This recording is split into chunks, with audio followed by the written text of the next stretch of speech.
నాకు కొట్టండి, నాకు ఎందుకు కొడుతున్నారో చెప్పండి. నాకు అవి రాత్రి సుబ్రహ్మణ్యం ఫోన్ చేస్తే సుబ్రహ్మణ్యం రామాయణ వచ్చారు. వాళ్ళు కొట్టాము, అక్కడే తిరుగుతూ ఉన్నారు. వాళ్ళు కొట్టాము, చేతులు కొట్టాము, రాట్లు కత్తులు గడార్లు గొడవలు, జైళ్ళు కేసులు, ఒక సంవత్సరం అంతా బాగు జోబులో పెట్టుకొని క్లాసులో కూర్చోవాల్సిన పరిస్థితి. సో అక్కడి నుండి జైల్లో ప్రస్థానం మొదలయ్యి జువైనల్ హోమ్ లో తిరుపతిలో ఒక ఎక్స్పీరియన్స్ రికార్డ్ అవుతుంది, మరి తబలో అవుతుందేమో.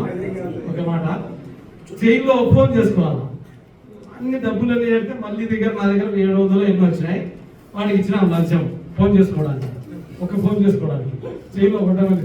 వాడు 100 రూపాయలు తీసుకొని మళ్ళీతో ఫోన్ చేసాం, ఎవరికి బెయిల్ పెట్టమని. ఓపెనేస్ అన్నది ఫోన్, ఓపెనేస్ అన్నది మళ్ళీ ఫోన్ చేసినాడు, అన్నా మేము జైలు నుండి మాట్లాడుతున్నాం అంటే వాడి కండిషన్ ఒక ఫోనే మాట్లాడాలని.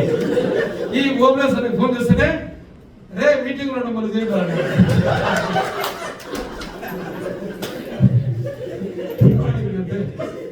సో ఇట్లాంటి ఎక్స్పీరియన్సెస్ చాలా ఉన్నాయి.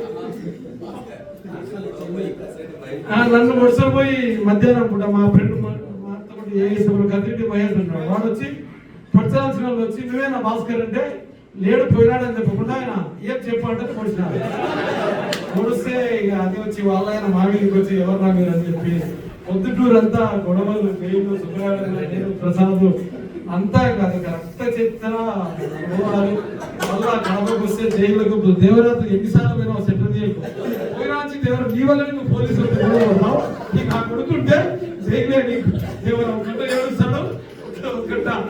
మళ్ళా ఎన్నిసార్లు సెటిల్ చేయలేవు అంటే ఎక్కలేదు. సో ఆ ఉద్యమాల అనుభవాలు ఎన్ని మనకు చాలా వచ్చినాయి. అయితే దీని నుండి మనం ఒకటి డ్రా చేయొచ్చు. మనం పొలిటికల్ గా అవేర్నెస్ అయినాము, వ్యక్తిగతంగా ధైర్యం వచ్చింది మనకు, సామాజికంగా మనకు గుర్తింపు వచ్చిందంటే విద్యార్థి దశలో మనం ఈ స్పిరిట్ తో పనిచేయడం వల్లనే. కాబట్టి ఈ అనుభవాలను పోగొట్టకుండా రికార్డు చేసి మనందరం పుస్తకం వేయాలి. నేను సోషల్ బీసీ హాస్టల్లో ఉన్నప్పుడు పురుగులన్నం పెడతాను మాకు. పురుగులన్నం తింటే టిఫిన్ తింటే సగం పురుగులు ఉంటాయి, సగం అది పేదరికం, తిండి ఉండదు ఊర్లో, కరువు, దుర్భర దారిద్ర్యం. అక్కడ దాన్ని క్వశ్చన్ చేసే చైతన్యం మాకు ఆ రోజు ఏఎస్ నుండి వచ్చింది. ఆ క్వశ్చన్ నుండే మేము ఈరోజు దేశంలో దేశ రాజకీయాలను కూడా క్వశ్చన్ చేస్తున్నాం, సామాజిక న్యాయం గురించి మాట్లాడుతున్నాం. అంటే అక్కడ బీసీ హాస్టల్లో మొదలైంది మనకు సంస్థ ఇచ్చినటువంటి ఏఎస్ ఇచ్చినటువంటి ఎడిసి. ఇక అనుభవాలు ఒకసారి నేను మళ్ళీ తిరుపతి వాయిదాలకు పోతున్నాము, ప్రతి సోమవారం వాయిదాకు పోవాలా. ఆ వాయిదాకు వెళ్ళేటప్పుడు ఇక మనం ఎన్ని కష్టాలంటే తిండి లేదు. ఒక్కసారి 15 రూపాయలు మీ ఇద్దరి దగ్గర ఒక్క ముద్ద సంగటి ముద్ద కనుక్కొని విశాలాంధ్ర ఆఫీసులో వెనక సైడ్ కూర్చొని సిరిసగం తిన్నాం. ఇక చాలా ఎక్స్పీరియన్స్. రమేష్ అని ఉన్నాడు ఇక్కడ అడ్వకేట్.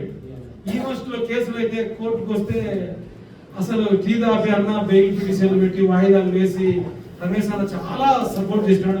ఎందుకంటే మన కాంట్రిబ్యూషన్ చేసే వాళ్ళు చాలా రకాలుగా ఉంటారు.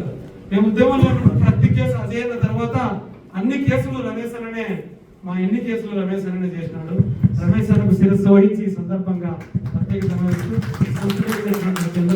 చేస్తూ, సో ఈ స్పిరిట్ తో మన సమాజానికి మన కాంట్రిబ్యూషన్ ఖచ్చితంగా ఉండాలి. ఇప్పుడు దేశం చాలా క్లిష్ట పరిస్థితుల్లో ఉంది, చాలా క్లిష్ట పరిస్థితుల్లో ఉంది దేశము.